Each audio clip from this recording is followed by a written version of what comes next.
अस्सलाम वालेकुम दोस्तों, उम्मीद करता हूँ आप सब खैरियत से होंगे।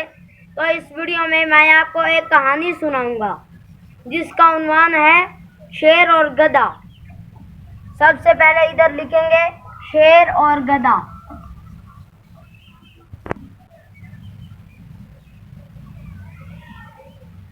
शेर और गधा। दोस्तों ये मैंने उन्वान लिख दिया, अभी मैं आपको कहानी सुनाता हूँ। एक दफा का जिक्र है, एक किसान के पास एक गधा था। वो रोज जंगल से इस गधे पर लकड़ियां लाद कर लाता था। जब उसका गधा बूढ़ा हो गया, फिर उस किसान ने एक नया गधा लाया। उसने एक नया गधा खरीद लिया और इस बूढ़े गधे को उसने घर से निकाल दिया। ये गधा बेचारा गांव से निकलकर पहाड़ी इलाकों में चला गया। एक जंगल में एक शेर था जो हाथी से लड़ाई के बाद जख्मी हो गया, और शेर ने लोमड़ी से कहा कि मेरे लिए कोई शिकार ढूंढ कर लाओ। तो फिर लोमड़ी गधे के पास गई और उसे कहा कि तुम यहाँ क्या करते हो? यहाँ तो घास फूस है, तुम जंगल में आ जाओ, वहाँ हरी हरी घास है, वहाँ ठंडी ठंडी घास है, हरी हरी घास है।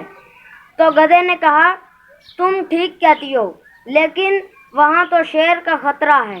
तो लोमड़ी ने कहा शेर अपने दोस्त की शादी पर गया हुआ है। तो गधे ने कहा ठीक है।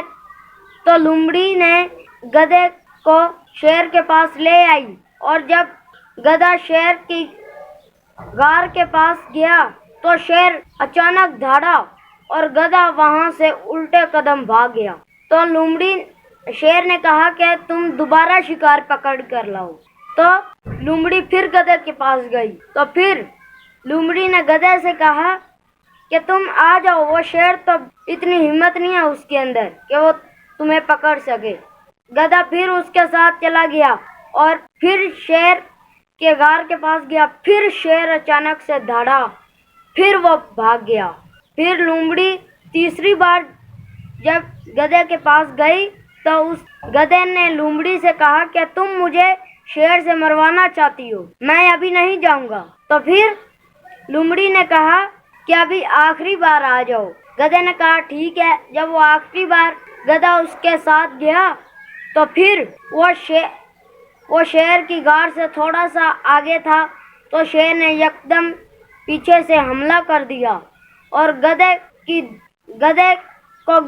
गधा वहां ही गिर गया।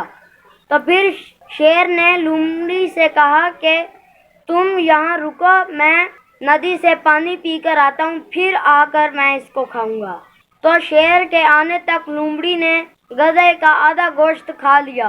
तो जब शेर आया तो शेर ने कहा कि गधे का आधा गोश्त किसने खाया है? लोमड़ी ने कहा मैंने खाया है।